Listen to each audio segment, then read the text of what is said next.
Hey, I made a video and I want to talk about why using unprompted or unaided brand awareness as a key measure of brand health is a cautionary tale.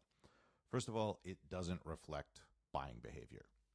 Unprompted awareness is often taken to mean top of mind awareness, but being top of mind doesn't necessarily correlate with purchase likelihood. People can recall brands they never buy while forgetting brands they actually do buy regularly. So it's not a reliable predictor of sales or consumer decision making. Second of all, it's biased towards big, old brands. Unprompted awareness disproportionately favors large, dominant, and long established brands simply because they're more likely to be recalled without a cue. This makes a poor diagnostic for emerging brands or those in niche categories where recall might not align with relevance or growth potential. Three, this is just not the way memory works. The Ehrenberg Bass Institute has long emphasized that consumer memory is cue dependent, meaning people don't usually think about brands out of context. They recall them when a need arises, like when they're shopping, not during a survey. So unprompted recall misses the way that mental availability works in the real world. So what should you measure instead?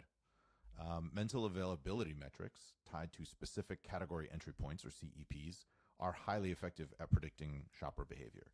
CEPs are the moments, the needs, the context in which people consider brands, and they are much more reliable indicators of whether a brand will come to mind when it actually counts.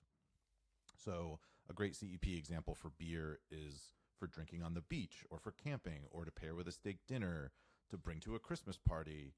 So instead of asking people what beer brands come to mind and predominantly getting answers like Budweiser and Heineken because they're huge popular global brands, you can actually figure out which CEPs you can credibly compete within. And you should ask something like, which brand comes to mind when you think of bringing a beer camping? You'll get a lot more nuanced answers like Dale's Pale Ale, which is one of the first craft beers to embrace cans, because the brewers were actually outdoorsmen and aluminum is better than glass when you're out in the woods. So I'm willing to bet that Dale's Pale Ale wouldn't crack the top 20 in a traditional unaided awareness study, and that brand would miss key opportunities. They'd compare themselves to brands that aren't really their competitors and waste a lot of money chasing the wrong buyers in the wrong situations. But if a CEP, a category entry point, is popular or common enough to be profitable, maybe broadened out to a beer for the outdoors. Dale's Pale Ale could focus on being one of the top beers for that buying situation. Then they just need to wash, rinse, and repeat for a few other category entry points that your brand or your products can credibly serve and that your budget can afford to spread across.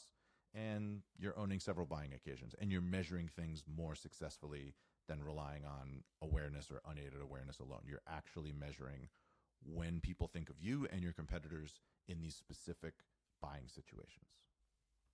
That's it.